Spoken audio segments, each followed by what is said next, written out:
Hello everyone, welcome to Inspire Academy. So आज हम start करेंगे साइंस 2 का chapter number 5 that is towards green energy और इसका पार्ट 5 आज हम इस वीडियो में कवर करेंगे। तो इसमें जो हम टॉपिक देखने वाले हैं वो है hydro electric energy. Okay, so let's begin now.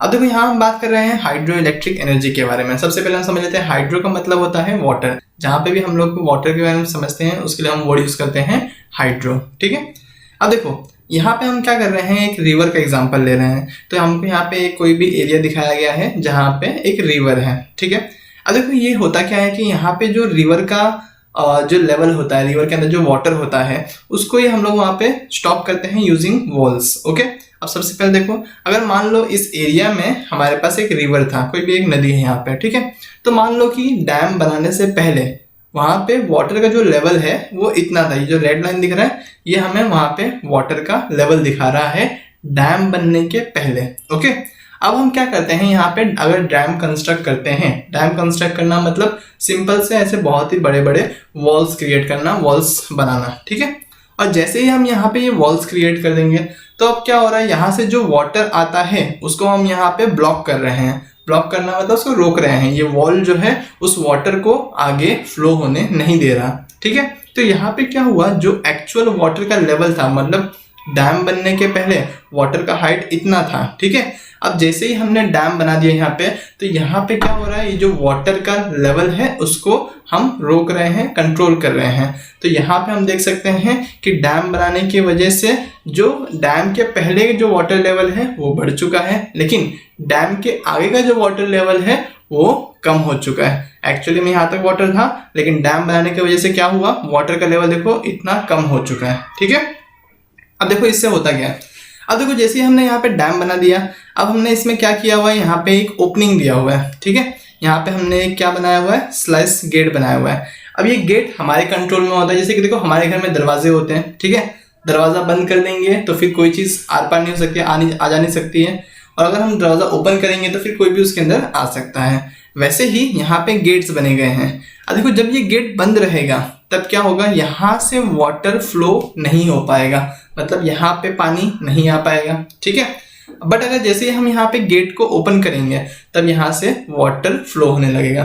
ठीक है, तो कुल मिला के यहाँ पे जो रिवर का जो वाटर था उसका जो मूवमेंट है, उसका जो फ्लो है वो हमने अपने कंट्रोल में ले लिया है यूजिंग दिस डैम।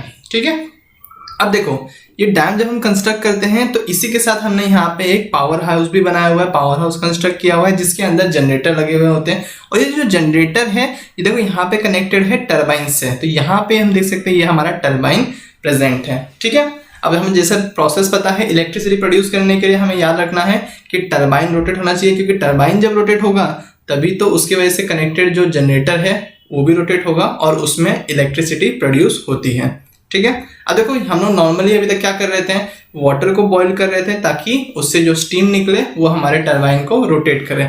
बट यहाँ पे हम वैसा कुछ नहीं करने वाले हैं।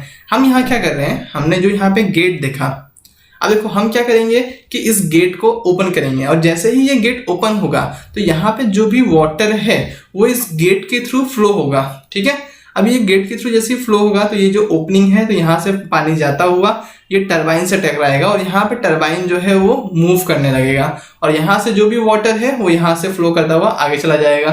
ओके, तो यहाँ पे देखो ये टरबाइन है ये मूव करना स्टार्ट कर रहा है। अब जैसे ही टरबाइन मूव करेगा तो ये जनरेटर से कनेक्टेड है और तुरंत की तुरंत यहाँ पे हमें इलेक्ट्रिसिटी मिलने लग जाएगी। ओके, तो यहाँ पे हम देख सकते हैं कि जैसे ही इलेक्ट्रिसिटी प्रोड्यूस हो रहा है इसे हम ये जो ग्रिड लाइंस अवेलेबल है उसके थ्रू पास कर रहे हैं। ठीक है, ओके, अब देखो अगर हम इसके स्टेजेस की बात करें कि हमने यहाँ पे कौन कौन से कंपोनेंट्स यूज किए हैं, तो सबसे पहले हम देख सकते हैं कि यहाँ पे एक वाटर रिजर्वायर बनाया गया है जिसके अंदर जो रिवर का वाटर है उसका पोटेंशियल एनर्जी स्टोर्ड है। वाटर रिजर्वायर का मतलब यहाँ पे जो हमने डैम क्रिएट किया है उसे ही हम यहाँ पे वाटर रिजर्वायर कह रहे हैं। ठीक है, अब देखो ये कनेक्टेड किससे है, इसकी वजह से क्या हो रहा है, हम वाटर टरबाइन को रोटेट कर रहे हैं। ये गेट से जब हम लोग गेट ओपन करेंगे तो पानी फ्लो करेगा, तो उससे ये जो टरबाइन है जिसे हम यहाँ पे वाटर टरबाइन कहते हैं वो रोटेट होगा, और जनरेटर के रोटेट होने की वजह से हम लोग को फाइनली इलेक्ट्रिकल एनर्जी मिलता है। ओके, तो ये हमारे स्टेप्स हो गए हैं जो हम फॉलो कर रहे हैं इलेक्ट्रिकल एनर्जी प्रोड्यूस करने के लिए।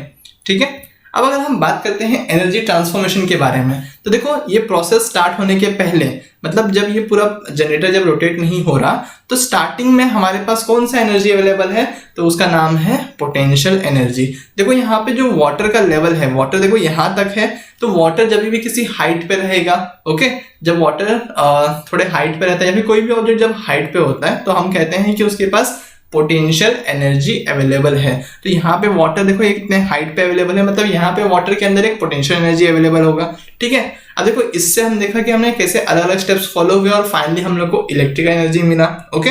अब देखो यहाँ पे वाटर के अंदर पोटेंशियल एनर्जी था, लेकिन जैसे ही हमने यहाँ पे गेट को ओपन किया, वाटर मूव करने लगा and every moving object has a kinetic energy. तो यहाँ पे हम देख सकते हैं कि जो फ्लोइंग वाटर है उसके अंदर काइनेटिक एनर्जी आ चुका है, और इसी काइनेटिक एनर्जी की वजह से, इसी वाटर की वजह से यहाँ पे हमारा टरबाइन रोटेट करने लगा, मतलब वो काइनेटिक एनर्जी अब टरबाइन के अंदर आ चुका है और उससे हम लोग को फाइनली इलेक्ट्रिकल एनर्जी मिल चुका है। तो यहाँ पे अगर हम एनर्जी ट्रांसफॉर्मेशन की बात करेंगे, तो सबसे पहले हमारे पास पोटेंशियल एनर्जी था, उसमें से काइनेटिक एनर्जी बना वाटर के अंदर, उसमें से काइनेटिक एनर्जी बना टरबाइन के अंदर, और फाइनली हम लोग को इलेक्ट्रिकल एनर्जी मिल रहा है, ओके। तो यहाँ पे हम लोग को किसी भी तरीके की बॉयलर की जरूरत नहीं है और ना ही हम लोग को फ्यूल की जरूरत है। तो हमने यहाँ पे बेसिकली सिर्फ एक रिवर के ऊपर डैम कंस्ट्रक्ट करके अपने टरबाइन को रोटेट किया, जिससे हम लोग को इलेक्ट्रिसिटी मिल रहा है, ओके। नाउ अब देखते हैं इसके सिग्निफिकेंस के बारे में। तो देखो हमें यहाँ बताया गया है कि जब हम डैम कंस्ट्रक्ट करते हैं, तो देखो यहाँ पे डैम बनाने के लिए रिवर के आसपास जो लोग रहते हैं उन्हें हम लोग को यहाँ से हटाना पड़ता है, क्योंकि क्या होता है ना, जब हम डैम कंस्ट्रक्ट कर रहे हैं तो उसके पीछे जो वाटर का लेवल है वहाँ पे, देखो यहाँ पे नॉर्मली लेवल यहाँ तक था, लेकिन डैम बनाने की वजह से लेवल जो है वो बढ़ चुका है। तो हो सकता है कि जो रिवर के आसपास रहने वाले जो लोग हैं उनके ऊपर, उनका जो गांव वगैरह है वो पूरा पानी में डूब सकता है। तो हम लोग को काफी ज्यादा लेवल पे, मास लेवल पे लोगों को माइग्रेट होने के लिए कहना पड़ता है, ताकि वो लोग वहां से चले जाएं, वरना उनका गाँव जो है पूरा पानी में डूब सकता है, ओके। और वही हमें बताया है कि यहाँ पे सबमर्जिंग ऑफ फॉरेस्ट हो सकता है, फर्टाइल लैंड हो सकता है, जहाँ पे फार्मिंग होती है, जो फॉरेस्ट वगैरह है, ये हो सकता है कि पूरे के पूरे ये जो डैम की वजह से जो पानी यहाँ पे एक्स्ट्रा जमा हो रहा है उसके अंदर डूब जाए। तो इसकी वजह से काफी ज्यादा लेवल पे, हाई लेवल पे फोर्स्ड माइग्रेशन होता है। माइग्रेशन मतलब लोगों को अपना गाँव वगैरह छोड़ के जाना पड़ता है, ठीक है। अब देखो यहाँ पे क्या कहा गया है कि ये एक पॉइंट ऑफ डिबेट है, मतलब कुछ लोगों का मानना है कि ये जो हाइड्रो इलेक्ट्रिक एनर्जी है, हाइड्रो इलेक्ट्रिक पावर प्लांट है, ये इको फ्रेंडली है, और कुछ लोग कहते हैं कि ये इको फ्रेंडली नहीं है, ओके। तो इसके ऊपर भी प्रॉपर डिबेट्स होते रहते हैं। अब हम समझते हैं कि इसके एडवांटेजेस क्या हैं और इसके डिसएडवांटेजेस क्या हैं, इसके प्रॉब्लम्स क्या क्या हैं। अब देखो सबसे पहले हम लोग यहाँ पे एडवांटेजेस में लिखा हुआ है नो फ्यूल इज बर्न। जैसे कि हमने देखा था कि जो थर्मल पावर प्लांट होते जिसमें कोल यूज हो रहा था, जो न्यूक्लियर पावर प्लांट थे या फिर जो नेचुरल गैस के पावर प्लांट थे, तो उसमें हमेशा हम लोग फ्यूल यूज कर रहे थे, जिसमें किसी ना किसी तरीके से पॉल्यूशन हो रहा था, ठीक है। तो यहाँ पे हम जब हाइड्रो इलेक्ट्रिक पावर प्लांट की बात कर रहे हैं तो वहाँ पे कोई फ्यूल बर्न नहीं हो रहा, उसमें से कोई एयर पोल्यूशन नहीं होता। नेक्स्ट क्या लिखा है हम लोग को, if there is sufficient storage in the dam it is possible to generate electricity as and when necessary। मतलब क्या है कि अगर हमारे पास डैम के अंदर वाटर अवेलेबल है तो हम जब चाहे तब उसके अंदर से इलेक्ट्रिसिटी प्रोड्यूस कर सकते हैं, ओके। अपने रिक्वायरमेंट के हिसाब से हम इलेक्ट्रिसिटी प्रोड्यूस करेंगे, अगर हमें रिक्वायरमेंट नहीं होगा तो हम इलेक्ट्रिसिटी प्रोड्यूस नहीं करेंगे, ठीक है।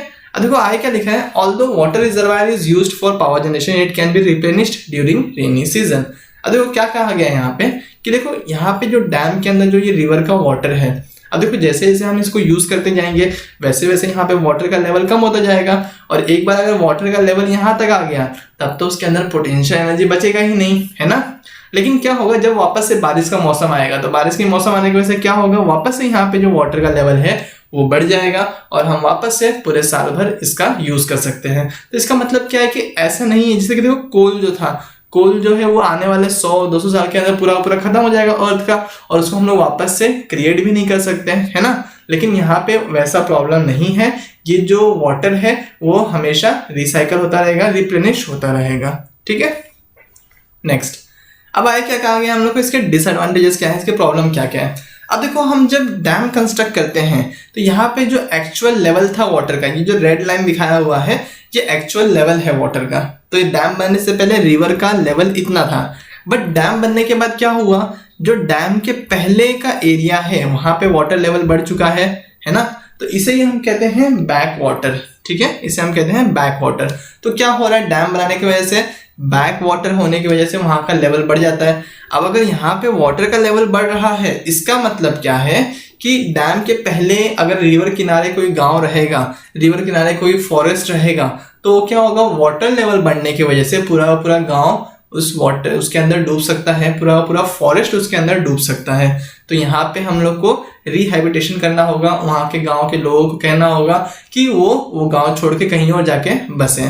ठीक है, अब नेक्स्ट क्या लिखा है हम लोग को, obstruction of the flow of water have adverse effect on living world. अब देखो जैसे यहाँ पे वाटर का लेवल बढ़ रहा है, तो वैसे ही जो डैम के आगे का एरिया है, यहाँ पे तो वाटर का लेवल कम हो रहा है ना। तो देखो जब डैम यहाँ पे नहीं था, वाटर का लेवल ज्यादा था, मतलब यहाँ पे बहुत सारे टाइप के फिश रहते होंगे और भी अलग अलग एक्वेटिक एनिमल्स रहते होंगे, लेकिन वाटर का लेवल कम होने की वजह से यहाँ पे क्या होगा, जो एक्वेटिक लाइफ है उस पर काफी ज्यादा इफेक्ट पड़ेगा। ओके, तो यहाँ पे हम लोग को कुछ हाइड्रो इलेक्ट्रिक पावर प्लांट के एग्जांपल्स दिए गए हैं जो इंडिया में काफी फेमस है। जैसे कि एक हाइड्रो इलेक्ट्रिक पावर प्लांट है टेहरी में, जो कि आता है उत्तराखंड के अंदर। तो इसके अंदर की जो कैपेसिटी है वो 2400 मेगावाट तक की इलेक्ट्रिसिटी प्रोड्यूस कर सकता है। वैसे ही हम लोग को यहाँ दिया हुआ है कोयना डैम है महाराष्ट्र में, श्रीशैलम डैम है आंध्र प्रदेश में, और नथपा जाकरी डैम है हिमाचल प्रदेश में। तो इनका अपना अलग अलग जो कैपेसिटी है वो हमको यहाँ पे दिया हुआ है। तो हम देख रहे हैं कि यहाँ पे जो डैम्स है उनके क्या क्या एडवांटेजेस है और क्या डिसएडवांटेजेस है, और हम डैम से इलेक्ट्रिसिटी कैसे प्रोड्यूस कर सकते हैं वो हमने यहाँ पे सीखा। So that's it for today.